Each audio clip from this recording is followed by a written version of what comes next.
beautiful people of Spotify and YouTube. Hello. How are you all doing today? Are you expecting them to answer right now? Well, you can write it down. Yes. I hope y'all are doing well and you're having a good week and that you're enjoying the summer What time. Oh, it's summertime. Okay, it's okay. What are we talking today about? Identity crisis. Sorry, my brain is lagging. My brain is having an identity crisis. It's believing to be Internet Explorer. Oh. Come on, go faster. Yes, so identity crisis, I think it's like it's like the best thing that could ever happen to me, but at the same time it's like the worst thing that could have happened, like especially like if you're mixed or you are living in a country that is not your country. Well, I don't know if it's not your country, but if it's like if you were raised in one country and then you move to another country, I think you have identity crisis.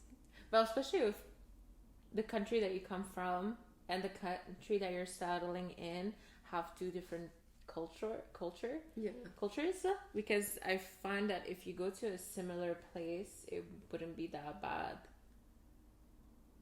I think If I go to the US, I would still have. but US is it's like a place on its own. But let's say we go to Europe, you wouldn't have that much of a. You would. Depending on the countries, like I don't think if I go to England, I would have that much of a difference, except for the accent. You would have the same difference as you would here. Oh yeah. No, but I mean, like me, living in Canada my whole life. If I go to England, it wouldn't be that big of a difference. I think it would be. Anyways, what do you think? Okay, then let's say I go to Australia. Yeah, you would have. Australia They have is like a whole. terrifying.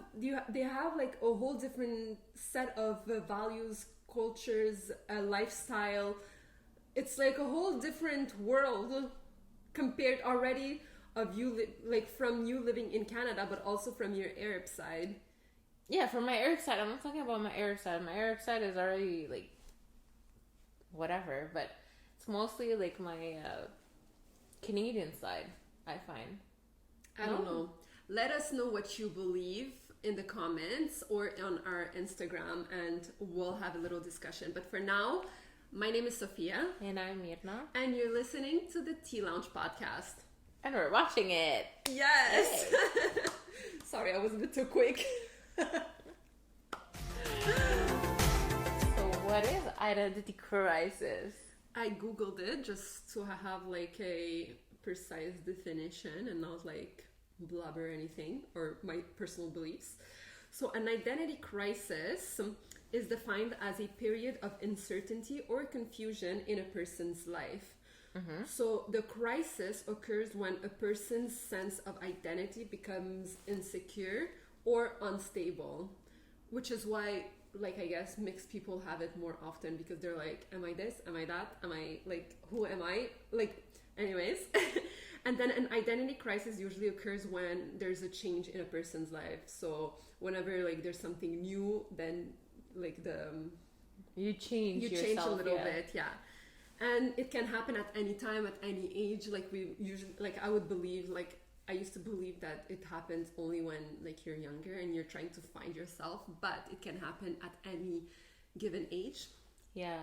Which is interesting. Well, it's not even just that. Just like you said, it depends on what happens in your life. Yeah. So I find that if you marry someone outside of your culture, you may be hit with like an identity crisis. Yeah, like okay, especially when you start to adopt their language, their dialect, their way of speaking. Did you notice that with your mom? Because right now my mom, I feel like my mom is more like Moroccan sometimes than she's Belarusian. No, my mom still has her roots, I find. She has her roots. Because like when she gets pissed, she gets pissed on tabarnouche. No, but getting pissed is like something, especially like my mom. I don't know if you heard, but like Russians have like a very beautiful set of insults ready to go. And it's not like my mom, like you can, if you insult her in any language, she doesn't care because she's like, whatever. But you just like tell her like a little thing in Russian, she's gonna like come at you. My dad is like that. Like the insults are like so like deep. It's the weight of those and it's so original. So like they have like so like different variation of the same insult, and it's so beautiful. So when she's mad, like she goes into Russian mode no matter what, and like whatever. But on a day-to-day basis, I feel like she's very like Arab, and like even like sometimes she would talk on the phone and the person that she's talking to would believe that she's Arab because of her accent. Or like even in the stores, like sometimes if there's like a salesman that is Arab, he's gonna approach my mom and he's gonna be like, "Oh, are you like you're Arab? Where you're from?" And she's like, "No, I'm not Arab." She is like me and my brother, but I'm not. So, but I feel like like she got like so much stuff out of the Arab culture that like I think maybe like she would have like a little identity crisis on her hand. But I find that everybody that immigrates and settles into a new country, they go through that. So, yeah, like who are we? Are we, especially, okay, if, for example, you settle here in Quebec, so you're like, are you Canadian? Or are you still from wherever country that you came from? But even here in Canada, like you can have like a little culture shock because Quebec is so different from the rest of Canada. But I found each province has its own like history and set of cultures and everything. But Quebec is like even because we're the oldest. Because we're the oldest. But not just that, we're the only ones who speak French. We're the only ones like from our history. Well, I don't know the history of like the rest of Canada, but all like just the way that like the language fight and the colonization that happened made us like very different from the rest of Canada. Yeah, I mean the whole Quebec is already having an identity crisis. Yeah, the whole history is about identity crisis. Are we English speakers or are we French speakers? We're French speakers. But so it's already different, and like even us, we would have like debates, or like, are you Quebecer or Canadian? Yeah, because Quebec wants to separate so much. But exactly, so here it's like already very different from the rest. But on top of that, if you come from like if you are mixed, like you for example have something half Quebecer, you already have like a step over, like you're already like a step deeper in the crisis department. And then if you're like emigrating completely from a different country, when I live in a country, I'm pretty sure if I go to Ontario or British Columbia or whatever, I'll be totally lost. I don't think so because I consider myself Canadian, not Quebecer. But what is Canadian? Canadian is just a melting pot of tons and tons of cultures. Yeah. But I feel like they're more like, I don't know, the rest of Canada I feel is more accepting of other cultures than Quebec is. And it's hard here. I feel like in Montreal it's different. We have like a different perception. But like I've just been in like Quebec, let's say, all Quebecers. Yeah, but I don't know. I can't really talk for the other provinces. Maybe Ontario, they're fine, but I don't know. If you go to like random places, I don't know. I've always like seen myself as Canadian. Like when I identify myself. Yeah, but still, let's say I go to New Brunswick, for example, and they speak French, but they won't speak the same way as I do. Yeah. They have their own set of way of speaking. They have their own sets of curses also. So, like, if I curse in front of them, they're like, okay, like, she's Quebecer, So... Yeah. But tell me, when did you feel your first identity crisis? I feel like it's in high school because I went to a Muslim school, and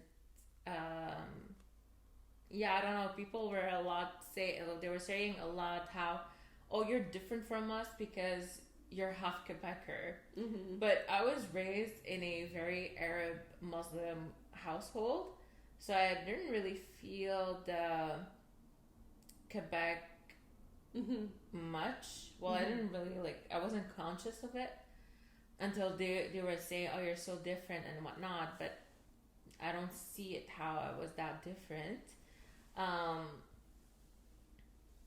But I don't know, that's when I realized, okay. And the more, I grew up, the more I realized, okay, yeah, maybe it is, I am different, maybe, because the people that I was talking to, the girls that I was with in the classroom, the Lebanese mostly, were more, snobbish, more, the Lebanese stereotype, and I was not like that at all. So I was like, okay, maybe I am different. Even your cousins, you're different from your cousins. Yeah, for sure. Yeah. Oh, and also when I realized it's also but I never really, okay, when I was younger, I would sleep over at my aunt's house, and I would always, in the morning she would ask, okay, what breakfast would you like? And I would tell her, oh, I don't know, just a toast with peanut butter or Nutella or whatever. But then she would give me a pita sandwich with Nutella or peanut butter. But I never realized. I was like, okay, that's weird.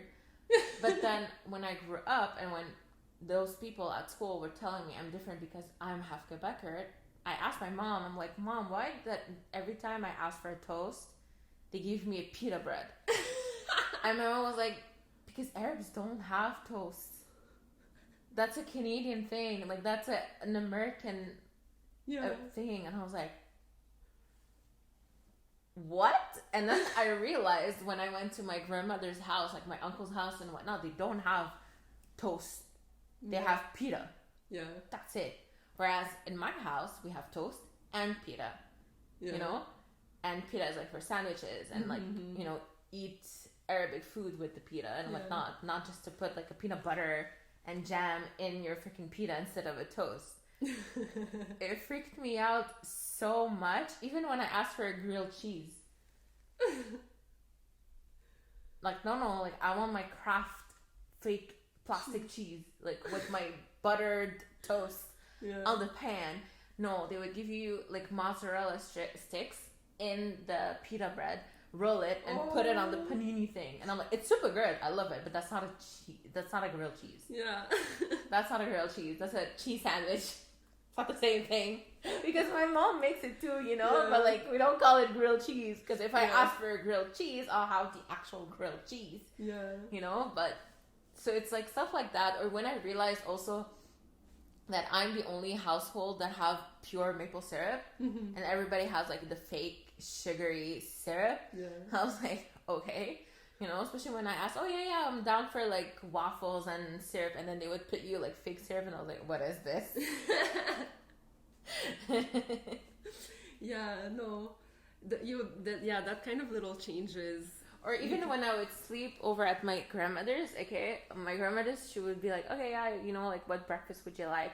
Oh, I'm down for eggs and everything. Okay, if she prepares the table, we're gonna have eggs, labneh, cheese, olives, za'atar, and everything. But if I ask for my mom, yeah, I want eggs, I'm gonna have eggs, toast, sausages, beans, whatever. So I'm like, different types of breakfast. So it's stuff like that I kind of realized, oh, that's different. Yeah, we don't have the same. But did you have did you ever had a reaction to it, within yourself, when you're sitting with yourself and thinking of yourself, do you have a preference or a debate onto if you're more Quebecer or you're more Lebanese?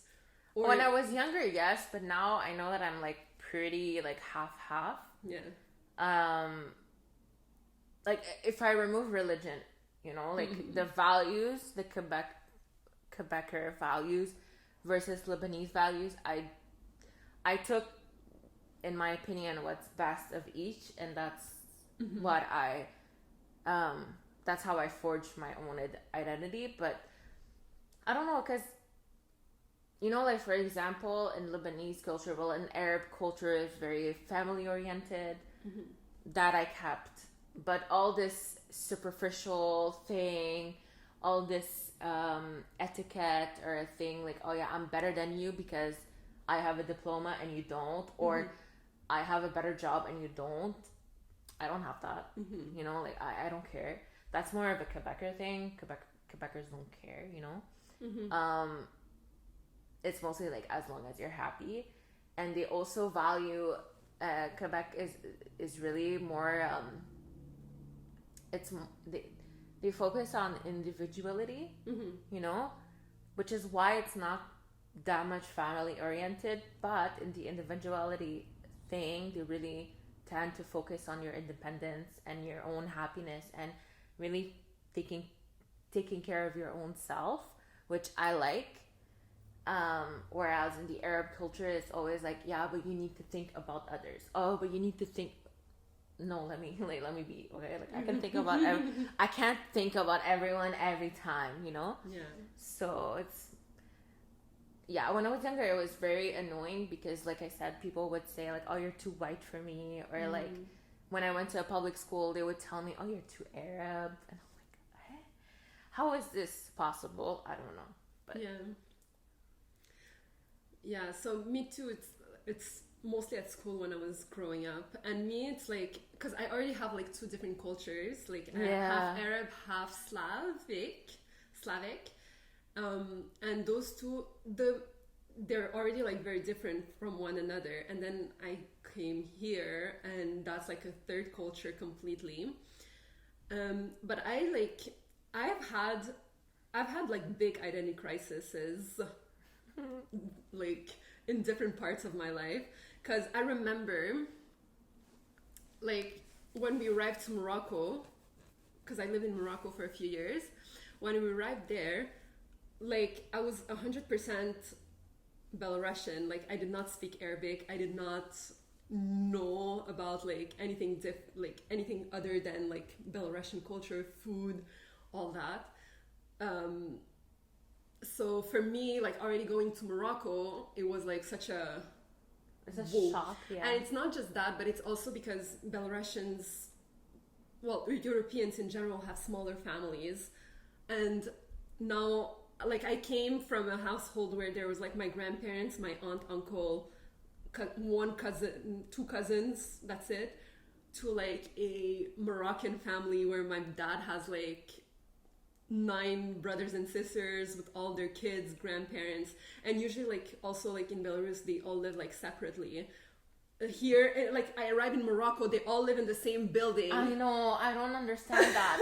See, this is something that I like about Quebecers. Like you can make your own little family, your own little life apart from the rest. Of your family, because even if those that like moved away, they still like moved away like close by in front of the building in front of your building. Yeah, so they're always like all together. But I don't like that.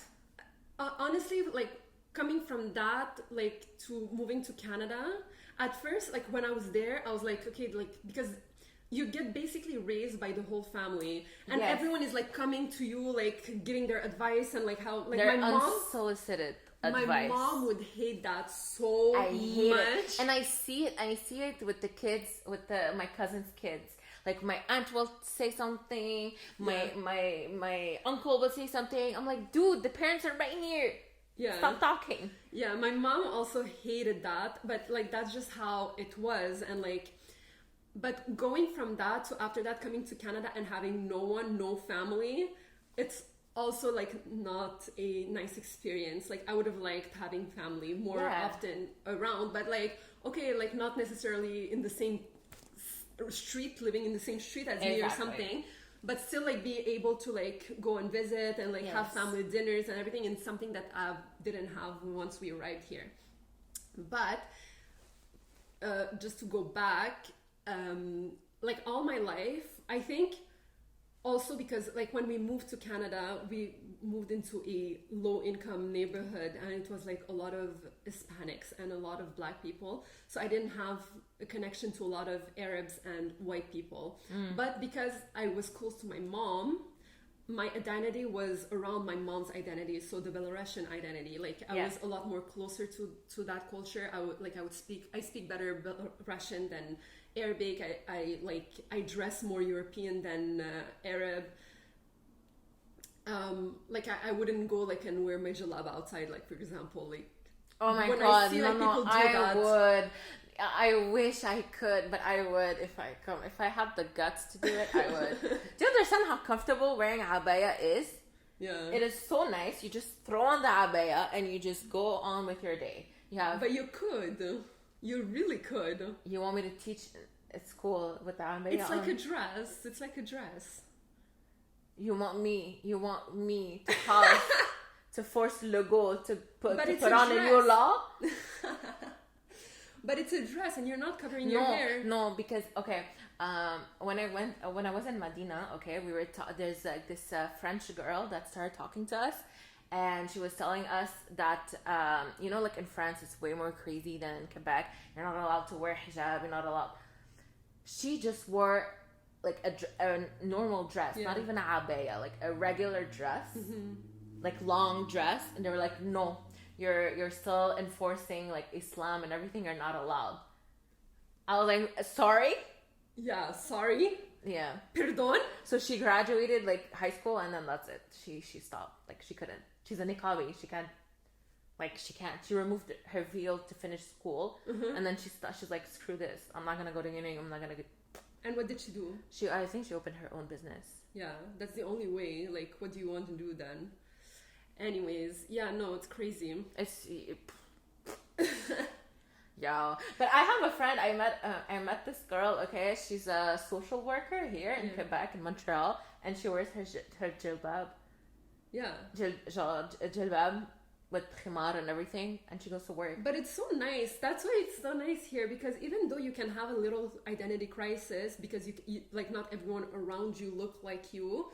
But it's still like more acceptable, and people are more open-minded to that. Okay, they're open-minded into your face, maybe like behind closed doors. It's gonna. I don't care about this behind closed doors. But like up until the moment that like they're nice to you, like face to face, that's already nice, like nice. Yeah. Because in France you would have like a very different experience.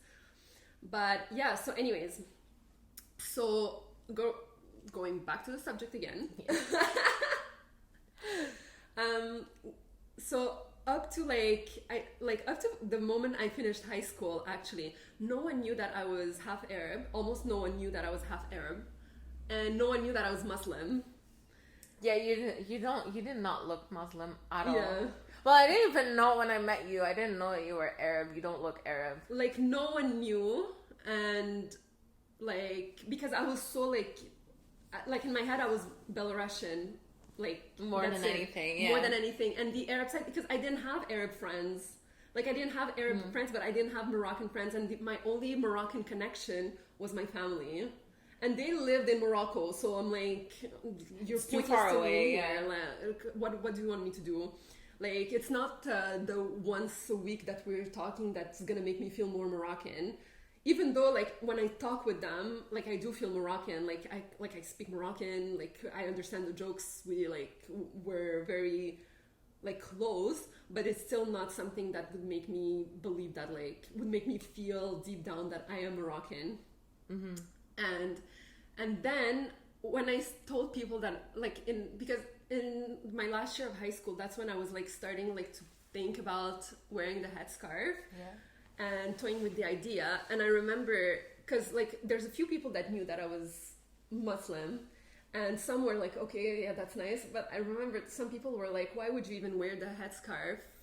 Like, what's the point? Why? And I'm like, because I'm Muslim, and they were like, what? You're Muslim? I thought you were Russian. I'm like, you can be both. Yeah, one is a nationality, the other one is a religion. Yeah, you can be both. And so, anyways, and then I started wearing the headscarf, and that's when actually I got a lot closer with my Moroccan roots.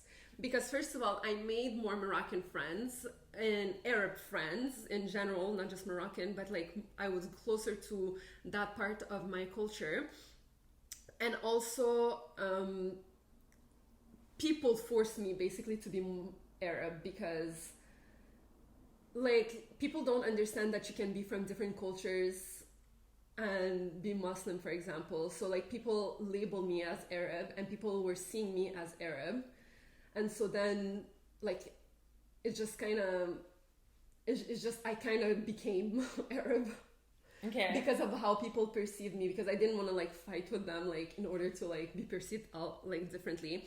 And it reminds me like there's near my place there was a Russian store. Well, yeah, a Russian store. And I would go there like through my, like I went there for like years and I speak with them in Russian and like I knew them, they knew me like for a long time. And as soon as I started wearing the headscarf, like they switched to hi, bonjour. I'm like, excuse me, where's my privyet? I don't want to hear no hi, bonjour. Who is that? Who are you talking to?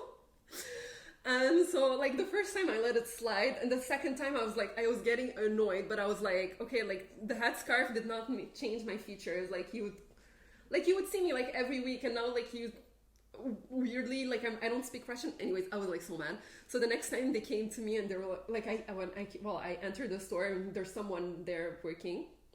And they're like, oh hi, and I'm like, oh привет, and like blah, blah, blah, continued in Russian, and they were like so shocked, and they were like, oh. And then I would come, like my mom would come at some point and she would go in, they would like speak to her in Russian, and then I would go in and they would switch to hi. I'm like, no, I'm in Russian. I'm like, no, you can continue in Russian with me too. It's fine. Like don't switch me to French or English. Like no, it's okay. And like little things like that. Like don't take away my identity.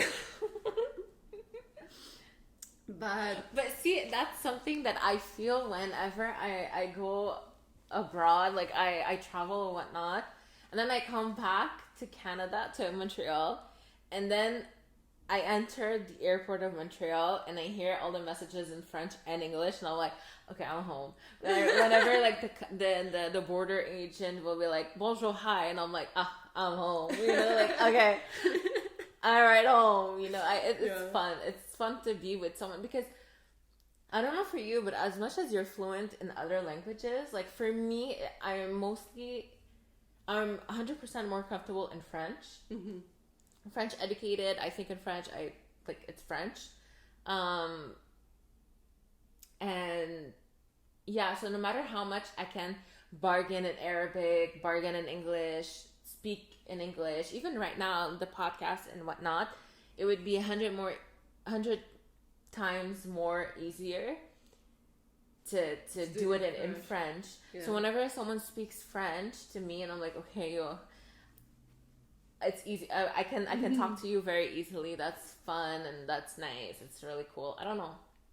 I realized a few years back actually that I always think in Russian. I don't even think in French or English. But you see, a lot of people say that your first language is the language that you think of or that you curse of. But I don't believe that. Really? I don't know, because I think in English sometimes and I will curse in French or in Arabic or in English. It doesn't matter. It depends what my brains decide. However, and so yeah, I realized that with my father as well. And even with my mom, because my mom says that she thinks in Arabic, you know, so what? Yeah, I know. I'm like, what? How did that? Yeah. Okay. Anyways, I find that, but she curses in Quebecer. No, sometimes she actually gets mad in Arabic for some reason. Anyways, but I find that your first language comes out when you have to count. Because my father will count no matter how much. He will start counting in Arabic. My mom will start counting in French. I will start counting in French. I cannot, for the life of me, count in English. I will bug. You know what? Okay, so we went into a hiking trip like recently, and So sometimes when I get tired, I like start going into soldier mode, and like I count my steps. I was counting in Russian. I was like раз, два, три, раз, два, три, because like I was counting in Russian. I cannot count for the laugh of for the like. Okay, even in other countries, whenever they tell me, okay, this amount of money, like let's say I don't know 25 and or like 5.95, I'm like, okay, I cannot say 25, 50, 75. I will bug. Like it's like the math will not follow the language. I have no idea why. So I need to do, okay, 25, 50, 75, and then okay, I got it. That's it. I have to do it in French. Oh, which always crazy. freaks out the people, because like the girl just spoke to me in English. Why is she switching? But like yeah. So always, I don't know why. So I feel like if you want to know what's your true first language is, it's start counting, and then you'll know. Count money, count something, and then you'll know. That I feel that's how, because I think in English, crazy. but I cannot count in English. I mean I can, but you're gonna get confused in situations. It's not natural. I'm not comfortable with it. Yeah.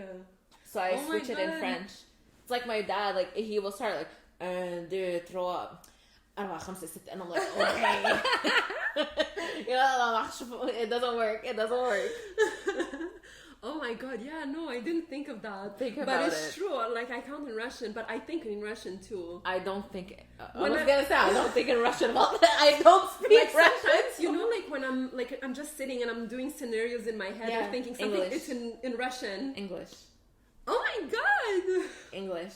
Yeah, but that's crazy. I never thought of that, because I always thought like the language that you're thinking of is the language that you're going to be talking. Sometimes even I'm thinking of something and I have like the perfect Russian sentence, and then I want to say it in French, but like I will like grammatically put it the same way as the Russian sentence. So that's why sometimes even like people notice actually sometimes the grammar of my sentences don't make sense. Well, yeah, but honestly, I can realize it when some students talk to me in French. And I'll be like, okay, you just translated from Spanish, right? Yeah. And then they're like, yeah. I'm like, okay, that you can't say that in French. You have to switch this. Or like, oh, you speak Arabic, right? They're like, yeah. I'm like, okay, you switch that, and you don't do that in French. You know? Yeah. So you can notice it when you speak the language. Yeah. When you speak the other language, you automatically know what's wrong with it. Mm-hmm. Yeah. It's crazy. It's really interesting. Yeah. But I find that it's like so beautiful, like having like different cultures anyways, and like the way that I can, but it's also complicated. I find the way I can like switch in between, and like when we went to Europe, for example, like it's not a Russian speaking country, but like I would see the name, and because we didn't speak the actual language there, and I'm like, okay, there's like 90% chance that this person is Russian. I'm like, do you speak Russian, please? Like it's gonna be so much easier to explain or something like that. And they're just like, people are just nicer when like you come to a different, like you're not from there, and like they can relate to you in like certain way. Yeah. People are just so much nicer and more like welcoming and warm. I feel like even there's like, you know, there's a stereotype, for example, like people like in Russia, they're not like nice, like they're very cold people. But like I don't find them cool. It becomes so warm right away. Like it's just beautiful. Yeah, because you understand the immigration process and everything. Yeah. You know what it's like to live outside of your home country. Yeah. You know? But yeah, so anyways, let's go back to my story. Okay. Are you gonna finish? So when but basically all I was gonna say to just cut it short is that once you like, it's really once I started wearing the headscarf that I became really more in tune with my Arab side. But then what was interesting is that there was like a little identity crisis, but very, very early on, I started learning how to juggle between my two cultures depending on what was beneficial for me at that moment. So if I need to be Arab, I'm gonna be Arab. You're gonna think like I'm from there. Like I just moved. Yeah. But if I need to be Russian, I'm gonna be Russian. Yeah, I will be white. I will be the best Jeanette ever. Like, no worries about that. Yeah.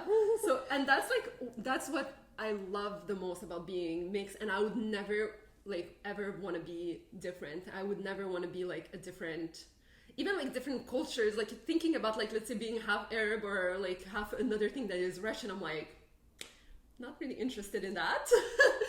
Because I love it so much. Like, I don't know, it's like... But would you want your kids to go through that? They will go through that no matter what. Why? What do you mean, why? Because I'm already, like, the thing is, me, what I'm really scared about having kids is that if, for example, my husband is from another nationality, because even if we say Arab, I'm Moroccan. Yeah, but other Arabs have, like, it's different, right? Exactly. So even if my kids will probably be like Moroccan, Belarusian, and something else, unless I find a Moroccan or a Belarusian. Yeah. But in either way, I would need them to be Muslim, Belarusian Muslim, because that's, like, the most important. But at the end of the day, I don't really. What I'm scared of is my kids losing a side. Yeah. Because I'm like, I'm so Belarusian that, like, if my kids don't have that, I will feel something. Like, if they don't have it, I will feel something. But I feel like the Moroccan side is also, like, such a rich culture, beautiful culture, like, with everything that, like, surrounds it. It's a beautiful country. I would not want my kids to lose that. And on top of that, it's their little link for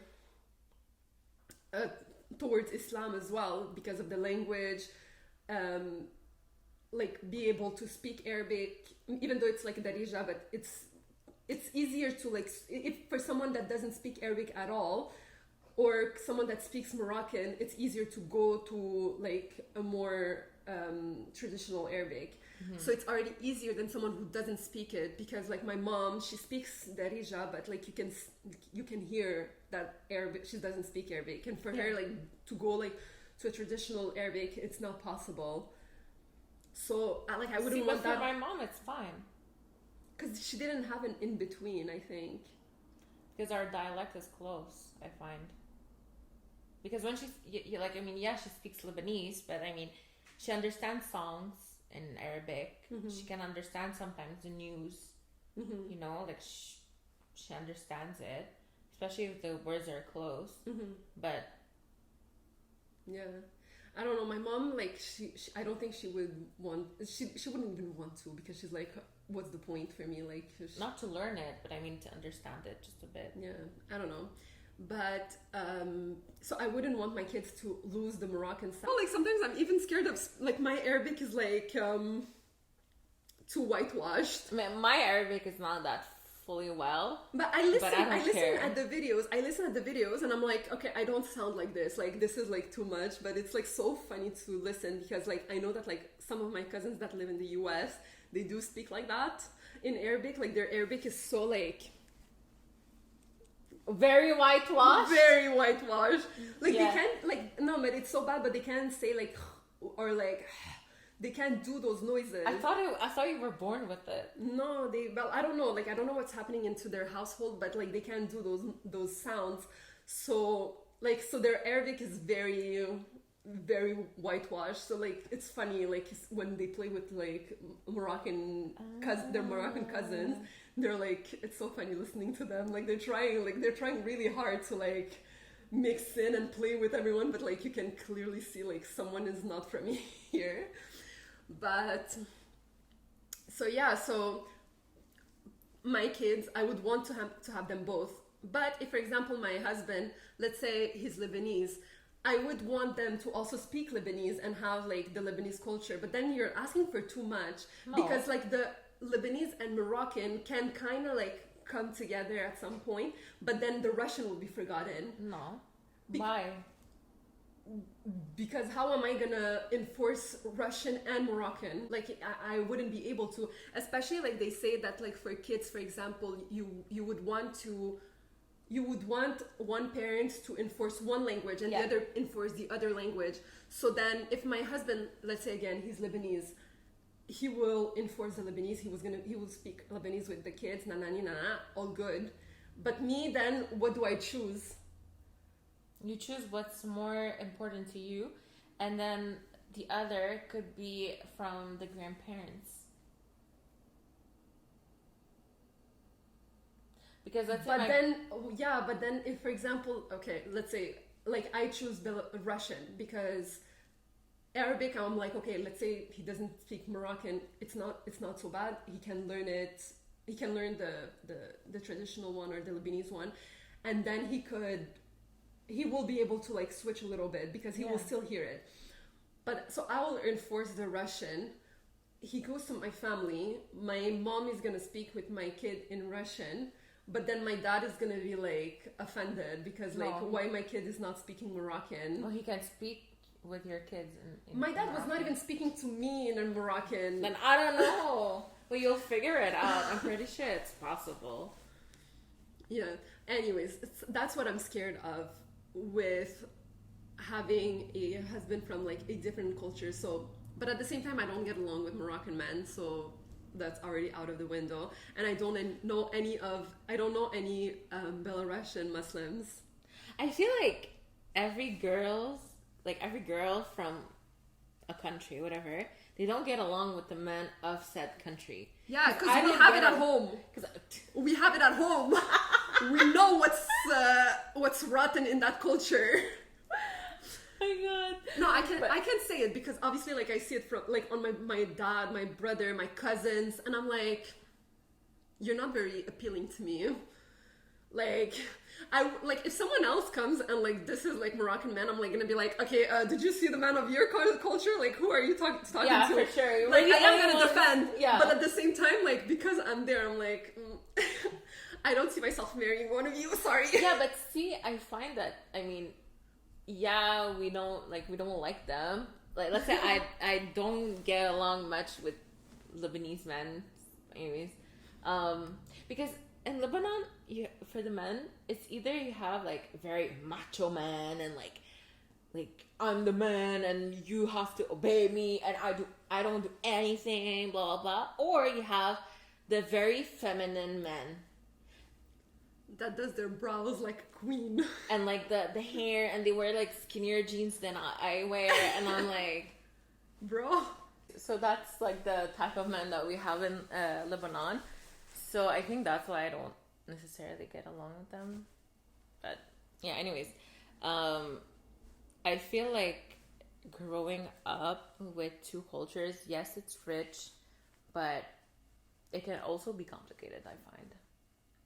Because you never belong anywhere. Yeah. You know, so like you feel out of place with like one culture and the other culture. Because you're not enough. With, like, yeah. Oh my god, the feeling of not feeling enough, not being enough is so present. Like forever. Because even like when everyone thought that I was like 100% Russian and like, but I knew that I was not. And I felt like there was like something that like I was hiding or something that like I was not saying, something that I was like that was missing. Also, like when you like personally when you're mixed, it's very hard to choose like between the two cultures. So like because you don't want to offend your mom, you don't want to offend your dad. Exactly. So you're like I'm trying to balance both. Like every time, like for example, I would be like really like too Russian, or like I would speak like, let's say I would speak in Russian like forever, and then let's say my dad comes in, like I'm gonna feel bad like not speaking Arabic with him, even though like he like almost like he would not speak Arabic with me, like he would just he would just not speak to me. No, he would speak to me, but like it's gonna be like French or Russian or Arabic, but then he gets mad like when my Arabic is not good, but I'm like, but you never talk to me in Arabic either. Like he would say like one sentence and then I would answer like in French or Russian, and then he would get mad, and then he would stop talking to me, and he would be like, go away, like I don't want to have a conversation with you. He can't even like speak decently in Arabic. But how am I going to learn to speak decently in Arabic if no one practices with me? The reason my Russian is so good is because my mom always speaks in Russian with me. Yeah. So like, so it has like it's good and bad, and yeah, I don't know. Me, it's really the not belonging somewhere, you know. So but do you feel that now? All the time. Really?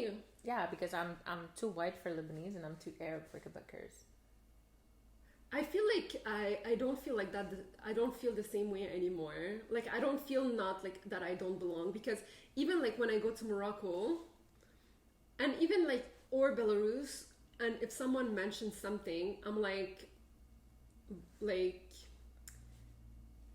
it doesn't matter. It doesn't matter. Yeah, for sure, 100%. I don't care anymore. I know that I balance the good from the Quebecer values and the good from the Lebanese values.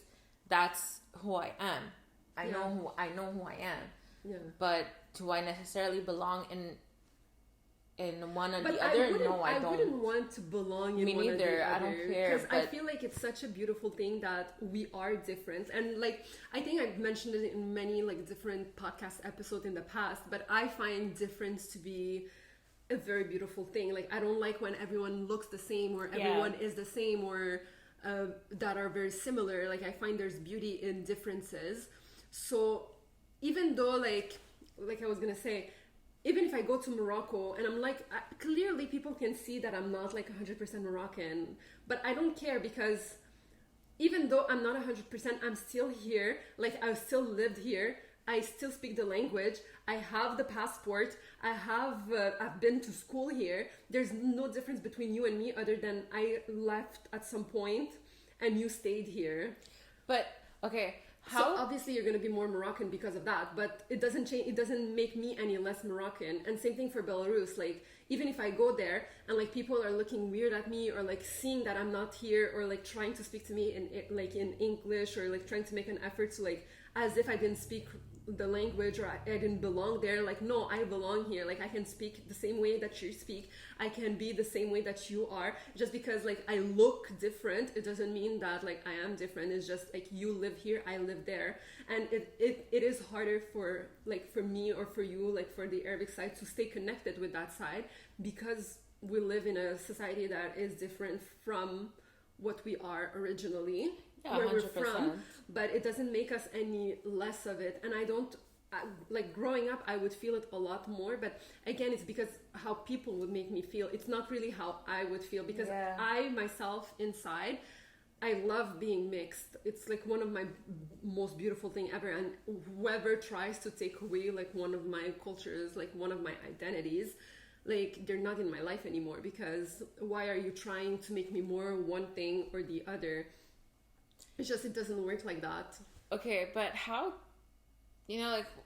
people when they come here, technically if you look at Canada and technically Quebec, we always want to make the immigrants feel at home and to integrate themselves, and become essentially Canadian, right?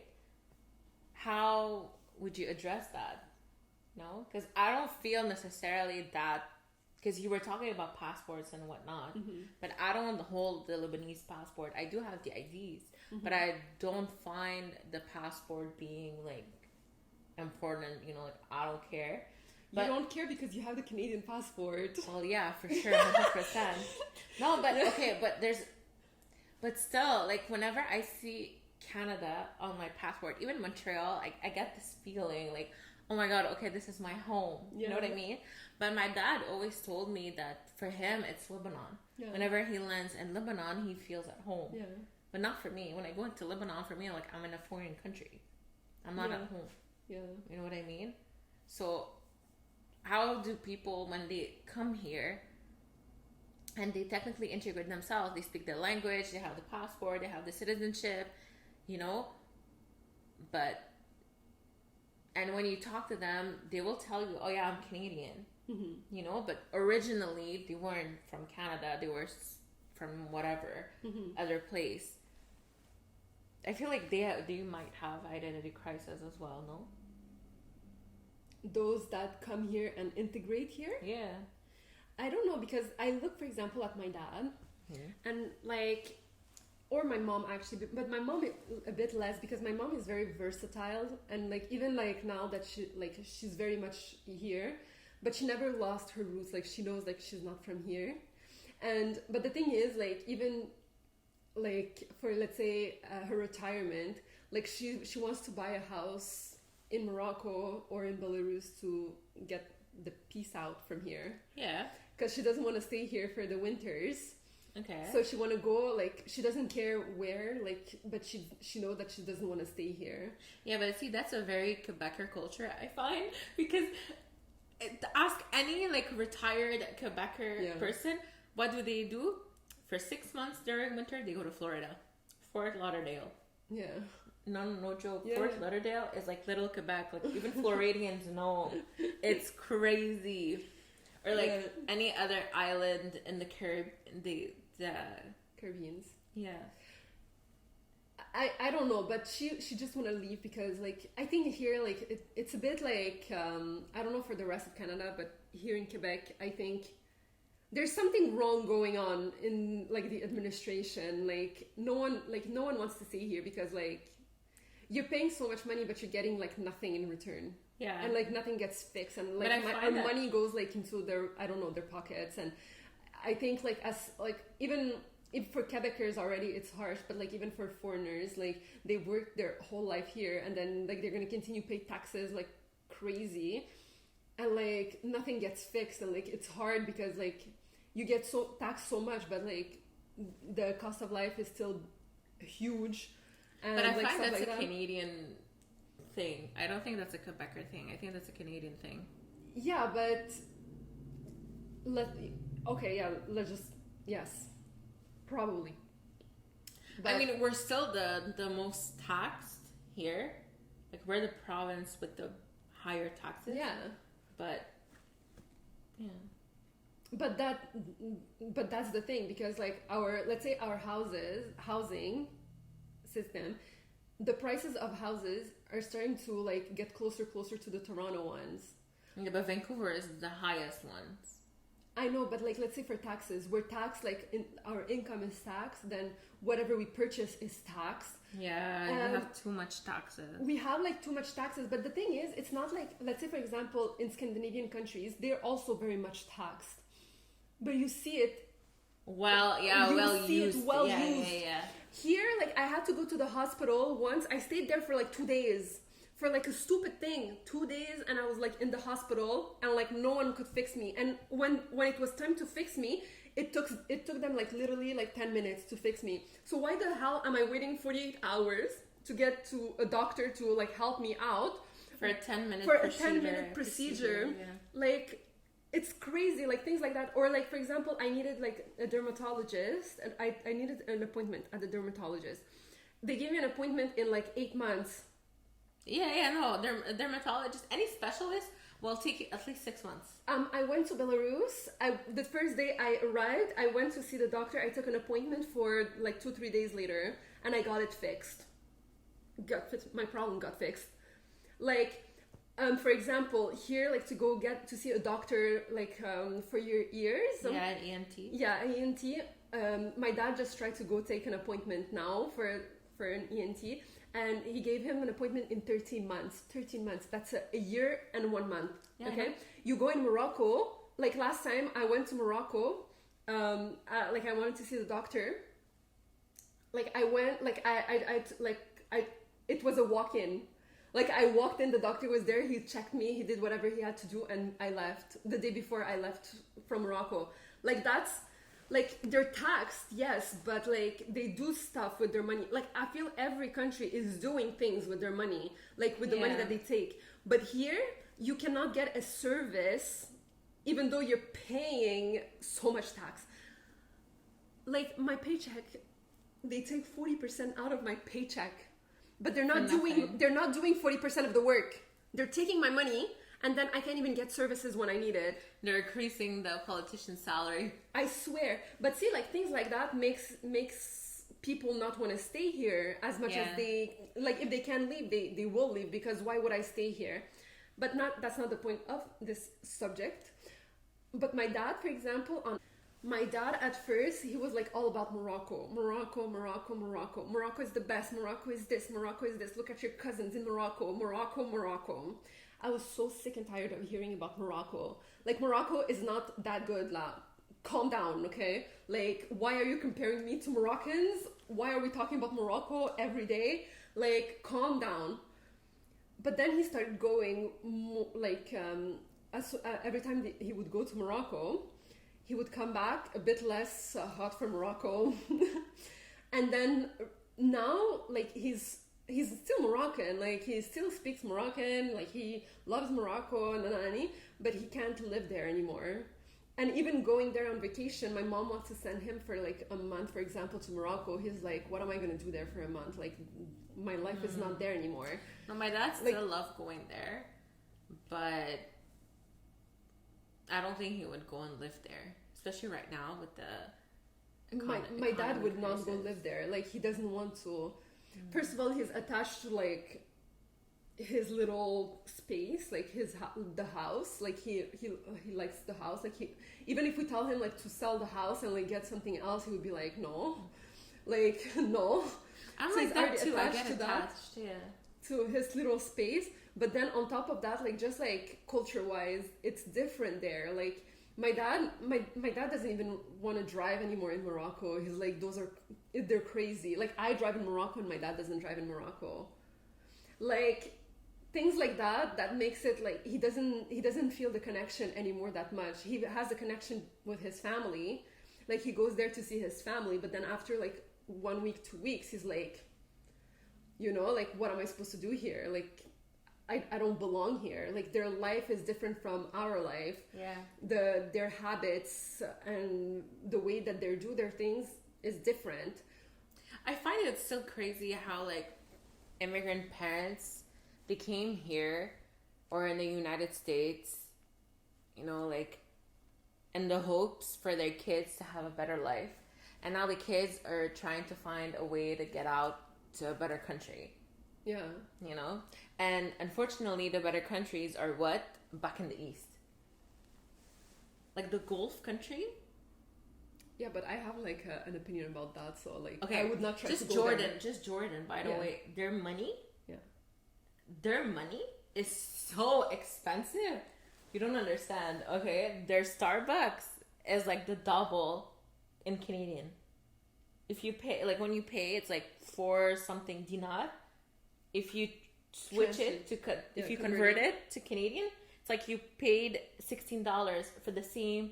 Oh my god. Yeah, it is so expensive. I was like, sorry. I thought you were like Lebanon. I thought you were a falling country. What is this? Jordan is not a falling country. Well, I just found out about that. I just found out about it just now. Yeah. It's a kingdom, I know, but still, I thought it was like, you know, no, it's actually like a very good. If you go to Kuwait, same thing. Yeah, but those are the rich countries. Yeah, but you go there, you make money. They don't have any income taxes. Yeah, you don't get taxed on your income. But they do get taxed at some point, but there is a way for them to take the money, because, or else how are they paying for everything, for the infrastructures? For sure. But I mean, yeah, but I don't know how. Maybe exactly, the individuals are not paying, but like businesses probably are paying double or something like that, which I don't care about that, because your business, like, let them pay. It's better them than me. But I don't know. Which is crazy, exactly. Because here, like, companies pay like barely nothing compared to, I know, to, because like, they put everything in the spending. Yeah. To avoid taxes. No worry, I know tax invasion or whatever, invading or whatever thing. Sometimes I'm sitting there and I'm like thinking, like, how can I create like more spending. Not more spending, but you know, like rich people that send their money into like countries like Switzerland and like yeah, but I don't know what is it in English. But yeah, people that are sending their money in like countries that don't have taxes. I'm like, how can I do that? An offshore account. Yeah, an offshore account. Like, how can I have an offshore account? That is very illegal. I know, but I would love to know. Like, it's so interesting. For curiosity purposes. For curiosity purposes. I am not planning on doing that, but you know, like, I think it's so interesting. Yeah, I wish. Honestly, we get taxed so much. But anyways, enough about taxes. Let's talk about identity crisis. Is that I feel like you should just be okay with who you are, right? But it's okay. Okay, thank you so much for the advice. Know what I mean? That's so helpful. No. Me and my helpful advice. Never come for me for advice. Not only I will encourage you in the wrong decisions, I won't have good advice. But I would listen to you. No, you're not gonna listen to anyone before you actually try in your way, and then you see you're not working. Listen to the person complaining. Okay. I don't listen to anyone. Yeah. I will ask for advice, and I'll be like, I'm still gonna do what I'm gonna do, and then I'll be like, oh yeah, I should have. You know. Yeah, exactly. But no, the thing is, I think you just have to. The way to accept your cultures is really the way that you did it is the best way. It's like seeing the good in each and trying to incorporate that into your life and it's into the way that you see life. Yeah. The way you live your life. Yeah. And then whether religion or not. Yeah. And then eventually at some point, because it can happen at any time, really. Like I have an identity crisis every time like I meet someone. Me too. And I'm like, what do I say? Do I say I'm Lebanese or do I say I'm half Lebanese, half more? Yeah. Sometimes I don't feel like bothered. Like I don't feel like telling the whole thing, story. You know, because everybody's like, oh, really, you're half. Oh my god, they're gonna start asking like questions. No, and I'm like, I don't want to go through that, so I'm just like, yeah, I'm this.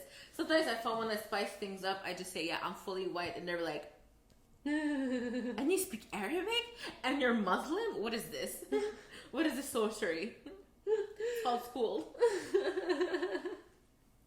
But yeah, you know, like, I don't know, but yeah, just I don't know. It's really, that's the best way I think it is. And also like just to realize that it can happen at any given time in your life.